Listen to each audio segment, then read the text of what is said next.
మిత్రుడు దగ్గర చెప్పినట్టు నిరుపేదలకు ఇచ్చిన ఈ భూములను అమ్మకూడదు, దాని కొరకు ఎంతవరకైనా ఈ పోరాటం కొనసాగుతూ వాళ్ళు రక్షించడానికి కొరకు అని చెప్తూ, తర్వాత కోడి భూముల పైన ఇవాళ తెలంగాణ జిల్లాలో కోడి భూములు పోరాటం జరుగుతూ ఉన్నది. గిరిజనులకు ఇచ్చిన భూములని లాక్కోవడం జరుగుతుంది. అక్కడ తరతరాలుగా వ్యవసాయం చేసుకుంటున్న క్రమంలో ఈ ప్రభుత్వం లాక్కోవడాన్ని అరికడుతూ ST cell working president Anjan Kumar Yadav సారథ్యంలో ఎస్టీ సెల్ అధ్యక్షులు జగన్లాల్ నాయక్ ఒకసారి కోఆర్డినేటర్గా ఒక కమిటీ ఏర్పాటు చేయడం జరుగుతుంది. దాంట్లో గౌరవ పెద్దలు సీతక్క గారు ఎమ్మెల్యే, గొడవ విజయ్ గారు ఎమ్మెల్యే గారు, ఎమ్మెల్సీలైన మాజీ ఎమ్మెల్సీ అయిన రామనాయక్ గారు, బలరాం నాయక్ గారు, మాజీ కేంద్ర మంత్రి బలరాం నాయక్ గారు, మిగతా ఆదివాసుల నుంచి లంబాడ కులస్తుల నుంచి కమిటీని ఏర్పాటు చేయడం జరుగుతుంది. దాన్ని ఒక యుద్ధ ప్రాతిపదికన ఈ కోడి భూములు రక్షించడానికి కొరకు ఈ యొక్క కమిటీ ద్వారా కార్యక్రమం కూడా రూపొందించడం జరుగుతుంది. ఇవాళ కొందరు పోలీసు అధికారులు అధికార పార్టీ అఫీషియల్ గుండాలుగా మారారు. మొన్న జరిగిన ఈ టెలిఫోన్ ట్యాపింగ్ పైన నరేంద్ర మోదీ గారి పేరు మార్చాలి, భూపేంద్ర మోదీగా అయినాడు.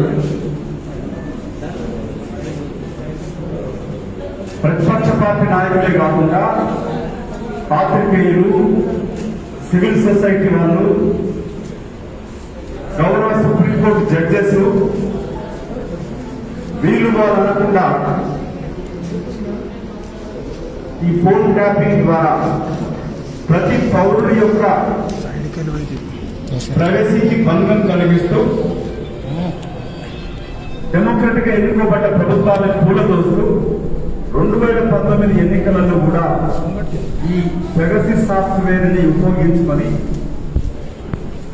భారత రాజ్యాంగం కల్పించిన వ్యవస్థని, న్యాయ వ్యవస్థని, ఎలక్షన్ కమిషన్ ని, కోర్టు పిల్లర్ అయిన మీడియా అధికారులని, ప్రతిపక్ష నాయకులని ప్రజాస్వామ్యం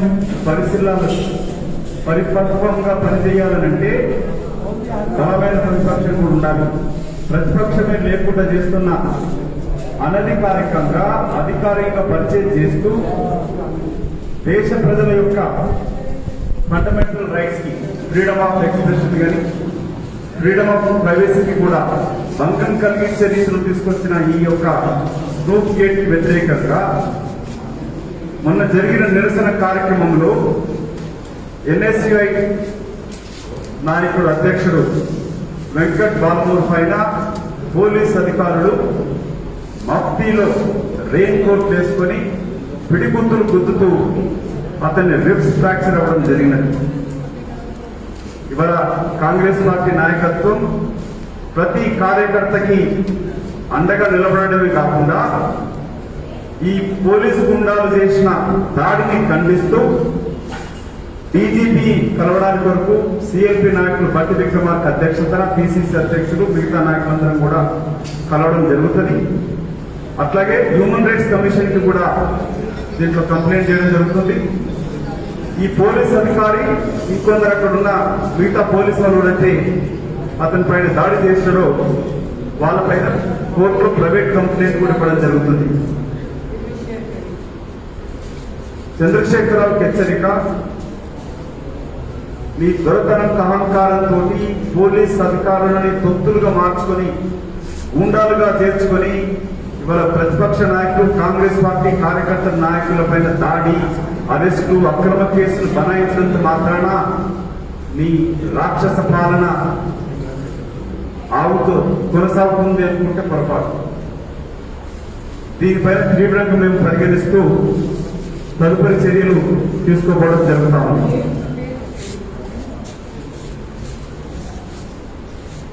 గతంలో చెప్పినట్టుగా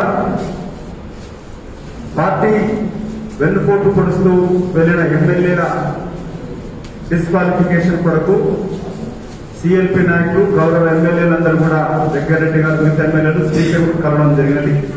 ఆ కేసు తదుపరి కూడా వాళ్ళ సిఎల్పి నాయకులు మేము కలిసి కూడా వాళ్ళపైన చర్యలు కొనసాగడం జరుగుతుంది. ఆయా నియోజకవర్గాలలో కూడా ప్రజల మా కాంగ్రెస్ నాయకుల పక్షాన కూడా కొన్ని కార్యక్రమాలు చేపట్టబోతాం. ఇక్కడ మీకు ముఖ్య విషయాలు తెలియపరచాలి. అన్నిటికన్నా ముఖ్యంగా ఇవాళ 7 సంవత్సరాల నుంచి కల్వకుంట్ల చంద్రశేఖరరావు యొక్క టిఆర్ఎస్ పార్టీ అది రాష్ట్ర సమితి కాస్త రాబందుల సమితిగా మారి బడుగు బలహీన వర్గాల యొక్క జీవితాలను నాశనం చేస్తూ తెలంగాణలో అన్ని వర్గాలకు అన్యాయం చేస్తూ నీళ్లు లేవు, నిధులు లేవు, నియామకాలు కూడా జరగట్లేదు. ఈ రాక్షస పాలన వ్యతిరేకంగా కాంగ్రెస్ పార్టీ అధ్యక్షుడు రేవంత్ రెడ్డి గారు ఇవాళ జరిగిన మిగతా కాంగ్రెస్ నాయకులందరూ కూడా ఒక యుద్ధ ప్రాతిపదికన ఈ టిఆర్ఎస్ పార్టీ చంద్రశేఖరరావు యొక్క రాక్షస పాలనకు వ్యతిరేకంగా దళిత గిరిజన దండోరా కార్యక్రమాన్ని చేపట్టబోతాము. దానికి దళిత గిరిజనతో పాటు తర్వాత క్రమంలో బీసీలు మైనార్టీ వర్గాల దండోరా కూడా చేపడతాం. ముందుగా మీకు ఈ దళిత గిరిజన దండోరా పైన ఇవాళ మేము ఈ పత్రికా మీడియా సమావేశంతో చంద్రశేఖరరావు ప్రభుత్వాన్ని డిమాండ్ చేసేది 7 సంవత్సరాల కాలంలో ఎస్సీ ఎస్టీ సబ్ ప్లాన్ కింద గతంలో ఎస్సీ ఎస్టీ భారతదేశంలోనే సబ్ ప్లాన్ కింద ఒక రాజ్యాంగ భద్రత కల్పించింది కాంగ్రెస్ పార్టీ ప్రభుత్వం. అప్పుడు దామోదర రాజనరసింహ గారు మిగతా నాయకుల సమక్షంలో మేము అడిగేది ఎస్సీ ఎస్టీ సబ్ ప్లాన్ కింద ఇప్పటి వరకు 7 సంవత్సరాల కాలంలో కనీసం 15,000 కోట్లు ప్రతి సంవత్సరం ఈ వర్గాలకు చెందిన ఖర్చు చేయాల్సిన డబ్బుని ఇప్పటి వరకు ఎంతవరకు ఖర్చు చేసినట్టు వైట్ పేపర్ ఇవ్వాలని డిమాండ్ చేస్తా ఉన్నాం. అట్లాగే ఎస్సీ ఎస్టీకి ఇచ్చిన అసైన్మెంట్ ఇంతకుముందు పెద్దలు జగ్గారెడ్డి గారు చెప్పినట్టుగా మీరు ఫుడ్ ప్రాసెసింగ్ యూనిట్స్ కింద గతంలో నిరుపేదలకు ఇచ్చిన ముఖ్యంగా ఎస్సీ ఎస్టీ వాళ్ళకి ఇచ్చిన ల్యాండ్స్ కానీ ప్లాట్స్ ని అక్రమంగా రద్దు చేస్తూ వాళ్ళకి పట్టాలు ఇవ్వకుండా వాళ్ళ పేర్లు రికార్డ్స్ లకు ఎక్కించకుండా లాగేసుకుని చేస్తున్న ద్రోహాన్ని కూడా అరికట్టడానికి తీసుకున్న కార్యాచరణని కాకుండా మొన్నటి దళిత నాయకుల సమావేశంలో గౌరవ సిఎల్పి నాయకులు కూడా పాల్గొనడం జరిగినది ముఖ్యమంత్రితోటి.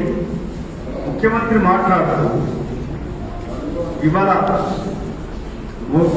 ఒక మోచేతికి బెల్లం రాసి నాకేటట్టుగా గత 7 సంవత్సరాలలో ఏ ఒక్క దళిత కుటుంబాన్ని 3 ఎకరాల భూమి ఇవ్వలే, దళిత గిరిజనులకు రావాల్సిన బడ్జెట్ నుంచి అలొకేషన్స్ కూడా ఖర్చు చేయలే. కానీ వాళ్ళ కొత్తగా దళిత బంధువు అంటూ ఒక స్కీమ్ తీసుకొచ్చాడు. కాంగ్రెస్ పార్టీ దానిని దళితుల పార్టీ రాబంధు కల్వకుంట్ల చంద్రశేఖరరావు, ఈ దళితుల పార్టీ రాబంధుగా మారిన కల్వకుంట్ల చంద్రశేఖరరావు ఇవాళ కొత్తగా మరొకసారి వేషం తెలంగాణ భాషలో చెప్పాలంటే నాకన్నా మా దగ్గర తెలుసు, అదే జిల్లాకి వస్తున్నాడు. ఇతను మాట్లాడేది బట్టెబాది మాటలు వైరూపుల వేషాలు మరొకసారి మోసం చేయడానికి కొరకు ఉప ఎన్నికలు వస్తేనే అంటే హుజరాబాద్ నియోజకవర్గాన్ని ఒక యూనిట్ గా తీసుకొని ప్రతి దళిత కుటుంబానికి 10 లక్షల రూపాయలు అంటా ఉన్నాడు. కాంగ్రెస్ పార్టీ తెలంగాణ యూనిట్ వల్ల దళిత గిరిజన దండోరాతో ప్రతి ఆగస్టు 9 రోజున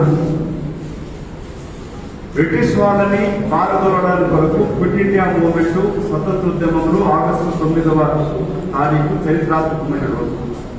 ఇవాళ 7 సంవత్సరాల పరిపాలనలో కల్వకుంట్ల చంద్రశేఖరరావు రాక్షస పాలనతోటి బడుగు బలహీన వర్గాలు, మైనార్టీ వర్గాలు, అగ్రకులాల్లో నిరుపేదలు అన్ని వర్గాలను మోసం చేస్తూ పరిపాలన కొనసాగిస్తున్న ఈ దుష్పరిపాలనను అంతమొందించడానికి కొరకు ఈ ఆగస్టు 9 తారీఖు నిర్ణయం చేసుకోవడం జరిగినది. ఆ రోజు నుంచి సెప్టెంబర్ 17 వరకు ఈ కార్యక్రమాలు చేపట్టబోతా ఉన్నాం. మొదటి మండల లెవెల్లో ప్రతి దళిత గిరిజన కుటుంబాలని కలుస్తూ ఒక హుజురాబాద్ కాదు, అక్కడున్న వారి నియోజకవర్గాలు ఉన్న టీఆర్ఎస్ పార్టీ ఎమ్మెల్యేలు వాళ్ళకు అక్కడున్న నాయకులంతా నియోజకవర్గంలో ఉన్న ప్రజలతోటి ప్రశ్నించడం జరుగుతుంది. వీళ్ళు సస్తారా, లేక 10 లక్షల ప్రతి కుటుంబానికి తెస్తారా, లేక రాజీనామా చేస్తారా? ఇప్పుడు ఎక్కడైతే సబ్సిడీలు లేక ఉప ఎన్నికలు వస్తేనే అక్కడ ఈ దళితుల పైన ఉద్యోగాల భర్తీ పైన ప్రకటన చేస్తా ఉన్నాడు చంద్రశేఖరరావు. ఎక్కడ కానీ నియామకాలు జరగట్లేదు. కాబట్టి ప్రతి మండల లెవెల్లో అక్కడ ఎంఆర్ఓకి, తర్వాత నెక్స్ట్ స్టేజ్ లో అసెంబ్లీ లెవెల్లో కార్యక్రమాలు చేపట్టడం జరుగుతుంది. ఎంఆర్ఓ, తర్వాత RDO, district collector, assembly level కార్యక్రమాలు, తర్వాత పార్లమెంట్ నియోజకవర్గ కార్యక్రమాలు, తర్వాత స్టేట్ లెవెల్లో బహిరంగ సభ ఏర్పాటు చేస్తూ ఈ దళిత బంధు పేరు పైన మరొకసారి మోసం చేస్తున్న చంద్రశేఖరరావు యొక్క మోసాలని బహిర్గతం చేస్తూ ఒక హుజురాబాద్ కాదు, ప్రతి దళిత కుటుంబాలకి, తెలంగాణ రాష్ట్రంలో ఉన్న దళిత గిరిజన కుటుంబాలకు కూడా 10 లక్షల రూపాయలు ఇవ్వాలనే డిమాండ్ తోటి అర్హులైన ప్రతి దళిత కుటుంబాల తరఫున లబ్ధిదారుల లిస్టు తయారు చేస్తూ కూడా ఎంఆర్ఓ, ఆర్టీఓ, కలెక్టర్లకు ఇవ్వడం జరుగుతుంది. దీని ద్వారా కల్వకుంట్ల చంద్రశేఖరరావు యొక్క అసలు రంగు బయటకు వస్తుంది. దీనిని మేము అక్కడ నియోజకవర్గ ఇన్ఛార్జీలని, అసెంబ్లీ నియోజకవర్గ 119 నియోజకవర్గాలలో, తర్వాత 17 పార్లమెంట్ నియోజకవర్గాల ఇన్ఛార్జీలను ఏర్పాటు చేస్తూ ఈ యొక్క కార్యక్రమం చేపట్టబోతాము. దాని వివరాలు మీకు త్వరలో టీపీసీసీ ద్వారా మీకు వివరించడం జరుగుతుంది. ఆఖరిగా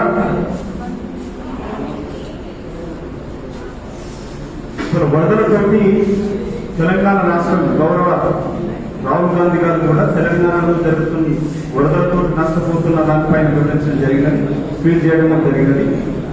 కాంగ్రెస్ శ్రేణులకి, నాయకులకందరూ కూడా తెలంగాణ కాంగ్రెస్ పార్టీ తరఫున విజ్ఞప్తి, మీ నియోజకవర్గాలలో, ఊర్లలో వరదలతోటి ఇల్లు కొట్టుకుపోవడం, పంట నష్టం జరుగుతుంది, లక్షలాది ఎకరాలు నీట మునిగిపోవడం జరిగినది. ఇవాళ కాంగ్రెస్ పార్టీ తెలంగాణ రాష్ట్ర ప్రభుత్వాన్ని పంట మునిగిపోయిన రైతులకి నష్టపరిహారం చెల్లించాలి. గత 2 సంవత్సరాల నుంచి కూడా పంట బీమా కూడా లేదు తెలంగాణ రాష్ట్రంలో. అటు మహారాష్ట్రలో మిగతా చోట్ల ప్రధానమంత్రి, ముఖ్యమంత్రి అభ్యర్థించడంతో అక్కడ ఆర్థిక సాయం ప్రకటించడం జరిగినది. కానీ ఇక్కడ కల్వకుంట్ల చంద్రశేఖరరావు మాత్రం కేంద్రాన్ని ఎలాంటి సాయం కూడా అడగట్లేదు. తన కుమారుడు జన్మదిన వేడుకలు మునిగిపోయిన చంద్రశేఖరరావు కొంచెం కళ్ళు తెరిచి ఇవాళ వేలాది, లక్షలాది ఎకరాలను మునిగిపోయిన రైతుల జీవితాలు అష్ట కష్టాలు పాల్గొంటున్నారు. వాళ్లకు వెంటనే రాష్ట్ర ప్రభుత్వం ద్వారా ఆర్థిక సహాయం ప్రకటించాలని కూడా డిమాండ్ చేస్తూ, కాంగ్రెస్ శ్రేణులకి మీ యొక్క ప్రాంతాలలో, నియోజకవర్గాలలో వరదలతో కుటుంబాలు నష్టపోయిన ప్రజలను ఆదుకోవాలని కూడా కాంగ్రెస్ పార్టీ విజ్ఞప్తి చేస్తాం. గతంలోనే జిహెచ్ఎంసీ ఎన్నికలకు ముందు ఈ చంద్రశేఖరరావు మురికి కాలువల మంత్రి, తన కుమారుడైన మురికి కాలువల మంత్రి తారక రామారావు తోటి ప్రతి కుటుంబానికి 10,000 రూపాయలు ప్రకటించాడు. అది ఇప్పటిదాకా ఇవ్వలేదు. మళ్ళీ వరదలు వచ్చాయి. కొందరు ప్రభుత్వాలు కాంగ్రెస్ పార్టీతో గెలిచి నియోజకవర్గ అభివృద్ధి కొరకు మురికి కాలువల మంత్రి సమక్షంలో ఆ పార్టీలు చేశారు. ఆ ప్రభుత్వం కారు కూడా వరదలలో ఇరుక్కుపోయింది. ఇది ఈ నియోజకవర్గంలో చేసిన అభివృద్ధి. అతను ఆయనక మూసీ నదులకి ప్రక్షాళన కొరకు చైర్మన్ పదవి. నువ్వు నీ మంత్రి మురికి కాలంలో ఒక్కకపోవడం, మూసీలో ఒక్కకపోవడం ఖాయం. సిగ్గు శరణం అని ఉంటే నీ నియోజకవర్గంలో గతంలో 10,000 ఇప్పటికీ రాలే, మళ్ళీ ఇల్లు మునిగిపోయినాయి. వాళ్ళకన్నా వెంటనే మురికి కాలంలో మంత్రి జన్మదినం కాబట్టి ఆ 10,000 రూపాయలను తీసుకొచ్చి ఆదుకోవాలని కూడా కాంగ్రెస్ పార్టీ డిమాండ్ చేస్తూ, మీ యొక్క ప్రశ్నలు ఇక్కడ ఉంటే కూడా ఆన్సర్ చేయడానికి మేము పెద్దలు నేను దగ్గర హుజురాబాద్ గురించి చర్చ జరిగినది. దీనికి ఇన్ఛార్జ్ అయిన ఎలక్షన్ కమిటీ చైర్మన్ గారు దామోదర్ రాజనరసింహ గారు మంగళవారం రోజు హుజురాబాద్ పర్యటన చేస్తారు. అక్కడ ఆల్రెడీ కొందరు ఇన్ఛార్జీలు చేయడం జరిగింది. వాళ్ళ ఫీడ్బ్యాక్ తీసుకుంటూ అక్కడ సీనియర్ నాయకులైన పెద్దలు జీవన్ రెడ్డి గారు, శ్రీధర్బాబు గారు, పొన్నం ప్రభాకర్ గారితో సంప్రదించి కాంగ్రెస్ పార్టీ అభ్యర్థి పైన కూడా నిర్ణయానికి రావడం మీటింగ్ ఉంటుంది.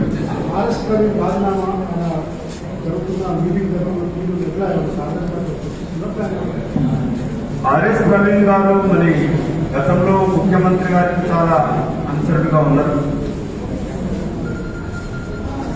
వారు కొన్ని అంశాలు లేవనెత్తినారు. దళిత ముఖ్యమంత్రిని అంటూ మోసం చేయడం కానీ, లేక 2,000 కోట్ల రూపాయలు వాళ్ళ దళిత బంధువులు అంటూ కానీ దళితులకు బడులు మూసేయడం జరుగుతూ ఉంది. బడులు తెరవయ్యా అంటే బాధ తెలుస్తా ఉన్నాడు. కాబట్టి కాంగ్రెస్ పార్టీ వాళ్ళ దళిత గిరిజన దండోరాతో చాలా అంశాలు లేవనెత్తడం జరిగినది. దళిత గిరిజన కుటుంబాలకి వాళ్ళ అంటే ఒక 41 ఇంజనీరింగ్ కాలేజీలో ఎంపిక వేయడంతో ఎస్సీ, ఎస్టీ, బీసీ, మైనార్టీ విద్యార్థులకు చదువుకోలేకుండా పోతా ఉంటుంది.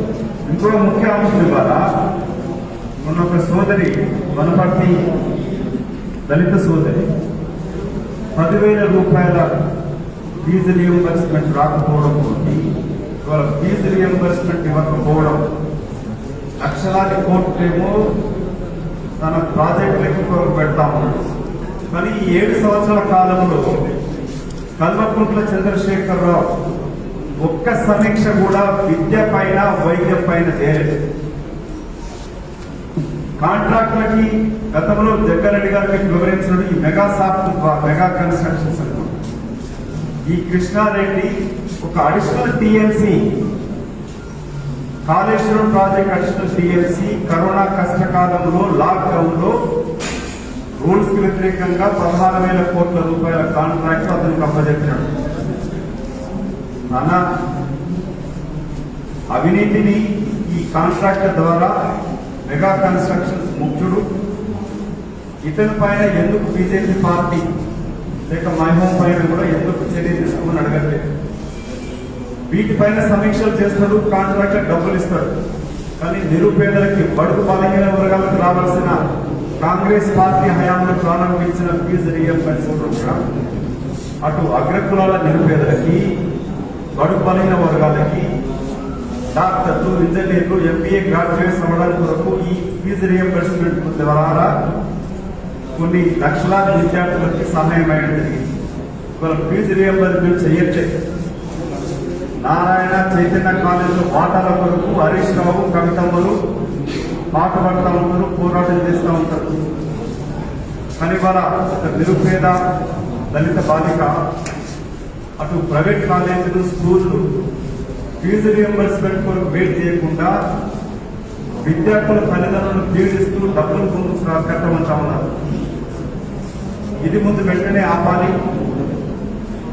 చంద్రశేఖర్ ఇప్పటికైనా ఫీజు రియంబర్స్మెంట్ చేస్తూ నిరుపేదలను దోచుకుంటున్న ఈ ప్రైవేట్ విద్యా సంస్థల యొక్క అవినీతిని అరికట్టాలి. దీన్ని కాంగ్రెస్ పార్టీ డిమాండ్ చేస్తూ ఫీజు రియంబర్స్మెంట్ వెంటనే కూడా చెల్లించాలని కూడా అడుగుతాం.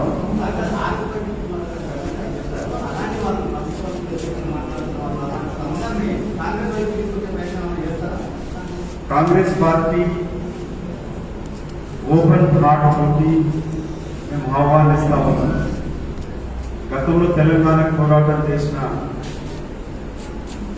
తెలంగాణ వాదులందరికీ కూడా సుధాకర్ కావచ్చు, అటు కోదండరావు గారు కావచ్చు, లేక ఆ గద్దగడ్డ, విమలక్క, ఎంతోమంది తెలంగాణ వాదులు ఉన్నారు. కొందరు కళాకారులకేమో పేరాలు పంచినట్టు పంచి పదవులు చేసి వాళ్ళ గోపం చేసినట్టు, ఎంప్లాయీస్ యూనియన్ అధ్యక్షులకేమో ఎమ్మెల్సీ టికెట్ ఇచ్చేసి వాళ్ళ లోపం ఇస్తా ఉన్నాడు. వాళ్ళ ఆర్టీసీ కార్మికులు ఇప్పటి వరకు కూడా జీతాలు ఇవ్వలేదు. ప్రభుత్వ ఉద్యోగులకు కూడా 10 నెలల జీతాలు రావట్లేదు. ఉద్యోగులతో కూతురికి దోచుకునేటట్టు పెట్టినాడు.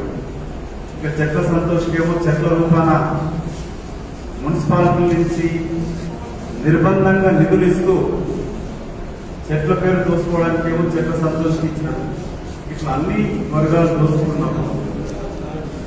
మేము మీ ద్వారా తెలంగాణ కొరకై పోరాటం చేసిన తెలంగాణ బాబులందరికీ, లేక ఇప్పుడు రాజీనామా చేసిన ప్రభుత్వ ఉద్యోగి ఆర్ఎస్ ప్రవీణ్ కుమార్ గారికి, ఎవరున్నా సరే దళిత గిరిజన బీసీ మైనారిటీ వర్గాలని అన్ని కుల మతాలని సమపాలన న్యాయం చేసే పార్టీ, తెలంగాణ ఇచ్చిన పార్టీ, దేశానికి స్వతంత్రం తీసుకొచ్చిన పార్టీ అది కాంగ్రెస్ పార్టీ. మీరందరూ కూడా కాంగ్రెస్ పార్టీ తోటి చేయి కలపాలని కూడా ఆహ్వానిస్తా ఉన్నారు.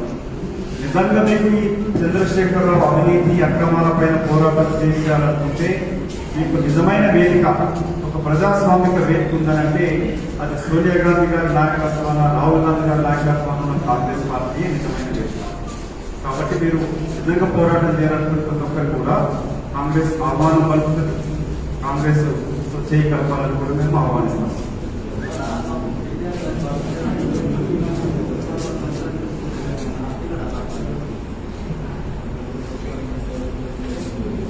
తమ్ముడు తారక రామారావుకి జన్మదిన శుభాకాంక్షలు.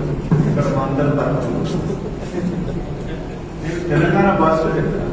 మున్సిపల్ అంటే ముఖ్యకాలంలో మంత్రి, జన్మదినానికి ముఖ్యకాలంలో ప్రాతినిధ్యం మంత్రిత్వ శాఖ వహిస్తున్న తమ్ముడిని అవమానపరిచినట్టు కాదు. వారికి నిజంగానే అమెరికాలో పనిచేస్తూ ఉండేది, ఉద్యోగం చేసుకుంటూ తిరిగి వచ్చినాడు. సరే వాళ్ళ జన్మదినం కాబట్టి రాజకీయం మాట్లాడాలి.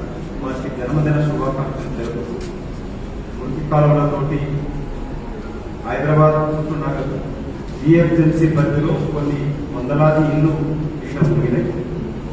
మీరు జన్మదినం జరుపుకోవాలి, మీ ఆరోగ్యం బాగుండాలని కోరుకుంటూనే మీ జన్మదిన కానుకగా ఇవాళ వేలాది కోట్లు పెట్టి పత్రికా ప్రకటనలు బస్ స్టాప్లో వేసారు. దాంట్లో 10% అన్న ఈ నీట మునిగిన కుటుంబాలకు ఇస్తే బాగుంటుందని మీ జన్మదిన కానుకగా వందలాది కుటుంబాలు రోడ్డున పడ్డాయి. వాళ్ళని కాపాడుకోవాలి. అది మీరు నిజంగా ఇచ్చే జన్మదిన కానుక ఈ నిరుపేద ప్రజలకు తెలంగాణ ప్రజలని వారికి సూచన.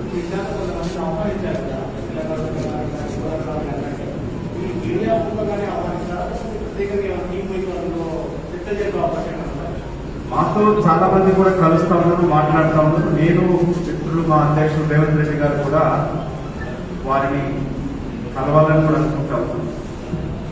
ఆయా పార్టీ నాయకులని, మొన్న బీజేపీలో చేరిన చాలా యువ నాయకులు కూడా మాతో కలుస్తా ఉన్నారు. వాళ్ళని చివరి బీజేపీ పార్టీ నుంచి, టీఆర్ఎస్ పార్టీ నుంచి చాలా చేరికలు ఉండబోతా ఉన్నాయి. మేము దానిని ప్రత్యక్షం కూడా కొందరు నాయకులు మేము కలుస్తాం, ఆహ్వానిస్తాం. మరొకసారి ఈ తెలంగాణ త్యాగాలతో ఏర్పడి తెలంగాణ రాష్ట్రాన్ని రక్షించుకోవడానికి కొరకు కాంగ్రెస్ పార్టీ కలిసి రావాలని మీ ద్వారా కూడా ప్రయత్నిస్తాం.